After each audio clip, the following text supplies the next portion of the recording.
Hey, ladies and gentlemen, Admiral Seabass here. It's Saturday night, and we are playing Global War 36, version 2, July 1943, Japan. This game is really fun right now. It's back and forth. Got a lot of armies lining up with significant forces right now. Of course, Germany's made a huge breakthrough by taking Moscow and pushing the Russians back severely.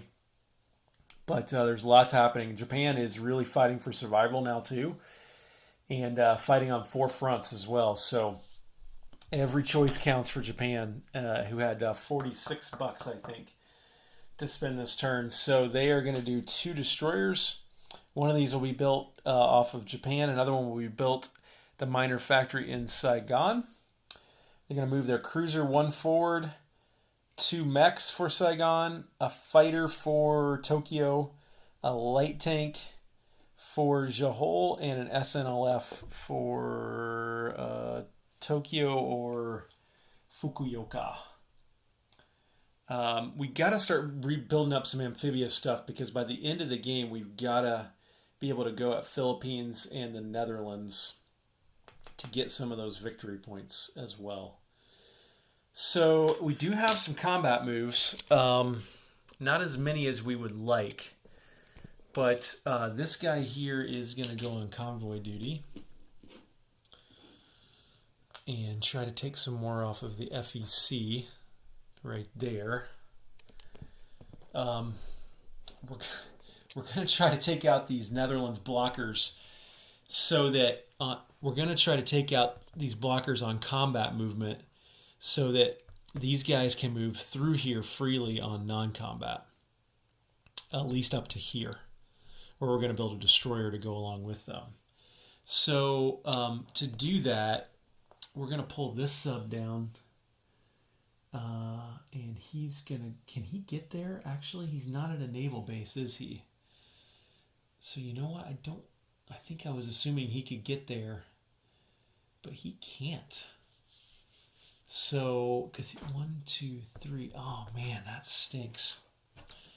Because I was going to take him as a casualty if one of these Dutch units hit. Oh man, that does stink.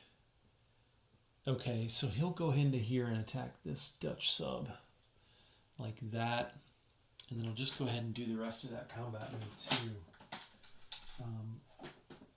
We're going to take one of these tacticals from here, and he's going to go down and go on combat air patrol down here and go after that Dutch sub as well.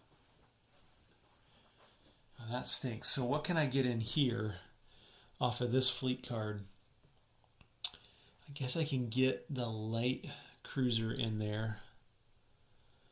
It's my only light cruiser, but it's the cheapest unit I have to take a hit. And I can get some planes in there too, for sure. So we can take a tactical in there. We can take another tactical in.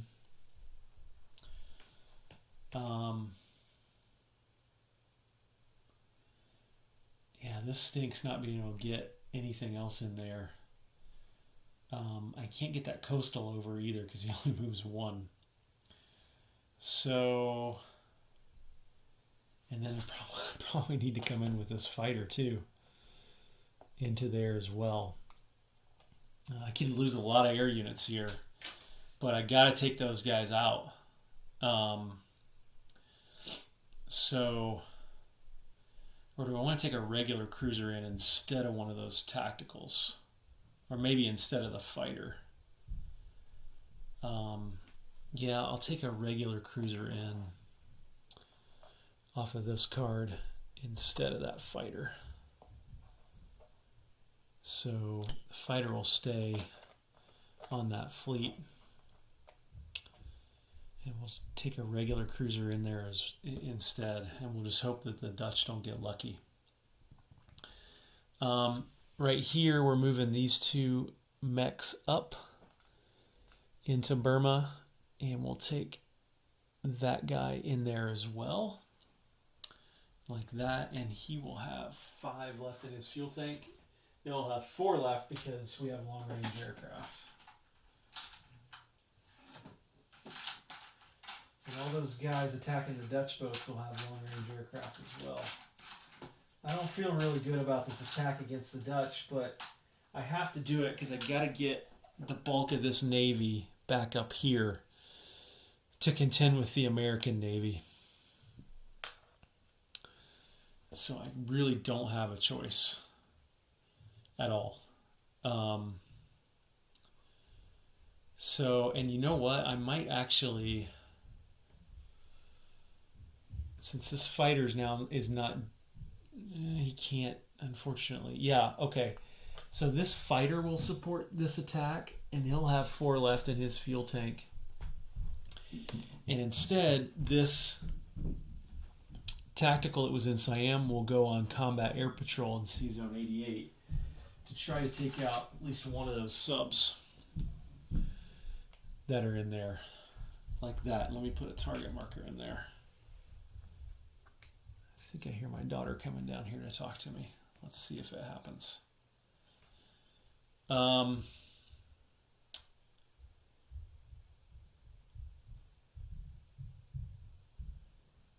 then, I forgot. This is a walk-in. This guy into Yunnan, like that, is a walk-in. So that's up $1 for Japan and down 1 for the FEC, which I'm doing on the income chart now. Like that. And then I think that's it for combat moves. Let's look up here in Russia and see.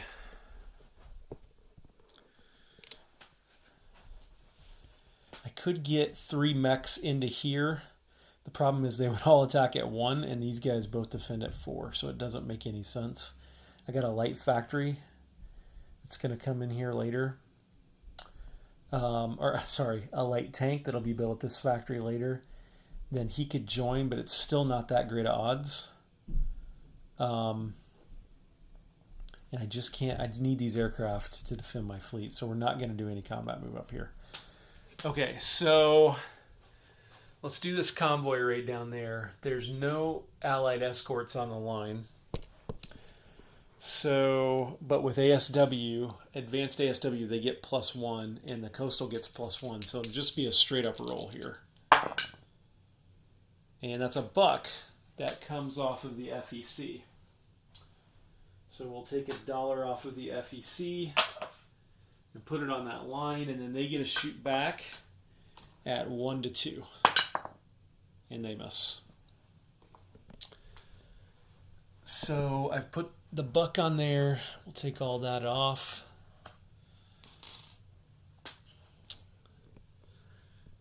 Let's do that battle right there. And then I'll show you here how that's going to play out. So that is crossing a mountain territory from Siam. So we'll go ahead and roll the fighter first, since it rolls at 6 or less, and we just need 1 hit. And it hits. Okay, so the tank rolls back at 5 or less, a medium tank. He hits. So this tank is gone. One of these mechs is gone also. And Japan's taken another territory from the FEC. So counting the convoy raid, that's $3 we've taken off the FEC this turn. And if you look at the situation here, if you're the FEC, Italy's got 2 tanks up here. They got an infantry here, and they got airplanes here. They can be in southern Iran this turn, and then they could be in Bombay turn after that. And that's what Japan's thinking. That's why Japan is willing to bug out here from a naval perspective, because Japan thinks between their factory here and the Italians coming in over there, we can squeeze the life out of the FEC between now and the end of this game. Okay, let's do this fight here. I think I'll move this one to the battle board. Here's the battle. Japanese definitely have the quality, but if the Dutch get 2 hits, it's going to hurt the Japanese bad. So, and Japan just doesn't have any other meat shields that they can bring into this fight. So, light cruiser at 5. Misses. Heavy cruiser at 6. Hits. And 2 tacticals at 7 or less. That's 2 hits, and one was a target select, but that doesn't matter. Okay. Torpedo boat destroyer at 2. Oh my gosh. Destroyer at 4. Cruiser at 6. Dutch went 3 for 3. That was a disaster. I mean, it was a dicing for sure. So, but the objective was achieved, but at the cost of a lot of very expensive units for Japan. So, wow. Okay. Let's do this sub battle here. The tactical gets to shoot at 7 or less. And misses, of course, so those subs will submerge. And that tactical will just go ahead and fly back to Siam like that. Okay. And then we've got this battle right here. So we got a tactical and a sub against a sub. So the tactical shoots and he hits. And the sub gets to shoot back and it misses. So we at least took out that Dutch sub. And that tactical will fly back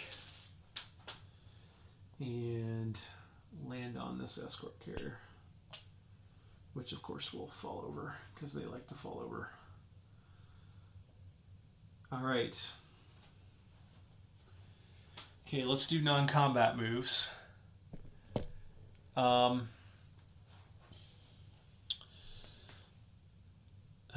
see. This Navy will go 1, 2 into here. Most of my ships could go up to here, and if depending on how you read the rules, I control that naval base now. I might be able to go to here. But since I got a naval base here, I can get all the way up to here next turn. Plus, if I stay here, I'm going to build a destroyer here, and that'll give me cover against these subs if they want to try to first strike me. I'm putting escort duty on there just to show that those ships are on escort duty when these guys raid. So, and then this tactical will fly back onto there like that. And then this fighter will also fly back onto there like that. Okay. The other thing I'm going to do up here is, I hate to do this, but I don't have a blocker up here. So the cheapest unit I got in here is a cruiser. Actually, you know what? I could put an escort carrier in there to block. So let's do that. Actually, I can't use all these escort carriers anyway. So I think we will do that. And then one of these fighters from this escort carrier is going to go into Tokyo like that. And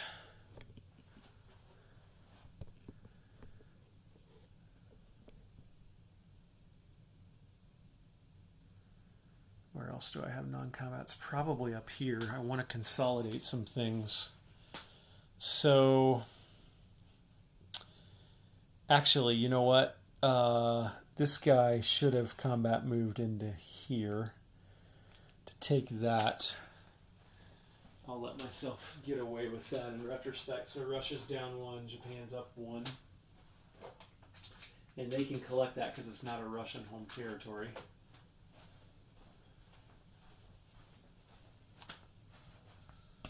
And then this guy will come up here like this. So they can both converge on this next turn if they want to.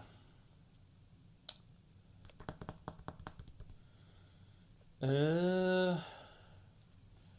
think that's it. So let's place units.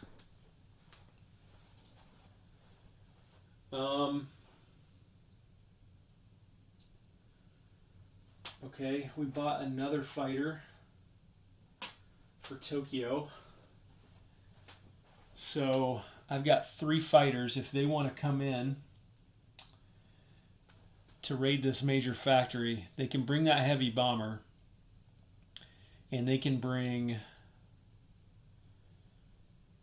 2 fighters from this fleet card as well. So we'll see if they do it or not. Actually, you know what? I might bring this fighter in as well. Just now I'm thinking about it. Bring that fighter in there too. And since I've got blockers everywhere and they can't get to this Navy, why wouldn't I bring another tactical in here who could scramble potentially or protect Tokyo if they do try to hit it. And then why wouldn't I put this guy here at this airbase like that so that he could support an attack into Russia next turn? I think I would do that. Okay, I'm moving my cruiser forward 1 from stage 3 to stage 2. I've got 2 destroyers to place. One will go here, like that, and then the other one will go down here at this naval base, and I'll put him on this fleet card. Like that. And then got an SNLF Marine to place. He'll go right there, like that. And then got a light tank and 2 mechs to place. The 2 mechs will go in Saigon, right there. And the light tank will go right here in Johor. Okay, that is it for unit placement. So Japan is sitting at, income-wise, is at, what are they at? $43. And they get +2 for Malay. That's 45. And then they get 6 for the Chinese territory. So they're going to get $51 to spend next turn. So that is 20, 40, 50, $1 for Japan. Not too bad for fighting a 4-front war. So, and now let's see what Anzac does, especially down here, and what the Commonwealth does, and then ultimately what does the U.S. do? You know, Anzac might want to come in here and take a chunk out of that fleet, or they might want to move up here and block their movement. We'll see. This is Admiral Seabass signing off for Japan, July 1943.